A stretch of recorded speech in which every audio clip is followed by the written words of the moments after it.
Alright, here we are, week 2 of Madden Warfare.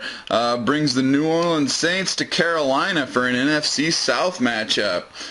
New Orleans brings a team full of superstars into this one. Bill Smith's GM skills go unquestioned here, but are those stick skills good enough to steal the South away from James? We shall see. With this lineup, the CPU could damn near go 16-0. Jesus, Cam Newton, rookie phenom King Collins, young talented wide receivers in Vondre Wayne and Gilbert Black. They just added a 90-speed tight end, Lewis Black, with this last draft. An exceptional D-line led by Ndamukong Suh.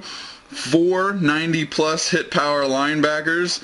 An above-average cornerback core, and 2 90-plus overall safeties in Michael Huff and Jalen Dickerson. Ooh, those Panthers are going to have their hands full this week. Carolina doesn't have anywhere near the firepower that the Saints have, but that defensive scheme's got them playing right, making up for that lack of talent.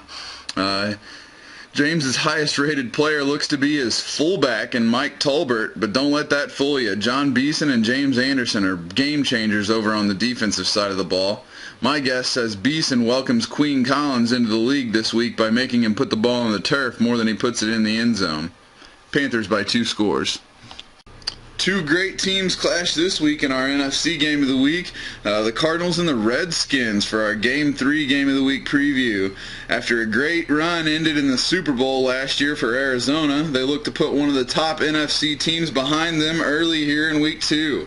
The Redskins' RG3 was heard earlier this week saying, "We take care of business here in Washington, and I'll just leave it at that." End quote. RG3 will have his hands full this week trying to throw to receivers covered by Patrick Peterson, and the Redskins running back Alex Foster better hold on tight because Navarro Bowman, Darrell Washington, Aldon Smith, and LaRon Landry are bringing the wood. The Redskins do quite a bit of headhunting themselves, though, with linebackers Ryan Kerrigan, A.J. Hawk, Desmond Bishop, and Brian Arakpo roaming the field. No ball carrier is safe. This should be a great contest. Good luck, fellas. Cardinals by 10.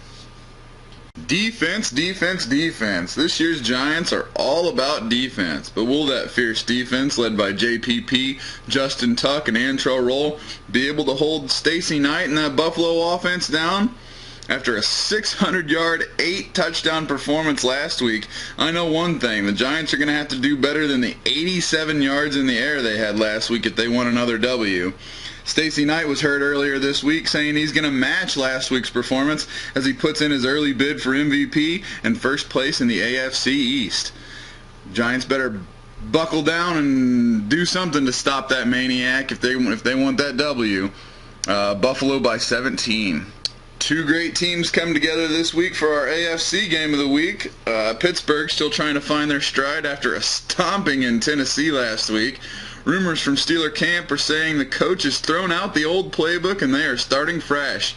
Steelers have plenty of weapons in Ryan Davis, Mike Wallace, Josh Johnson, Lamar Woodley, Troy Polamalu, and more, but can they figure out how to use them? Cincinnati, after grabbing a big win in their home opener versus the Ravens, look to put their division rivals 2 games in the hole.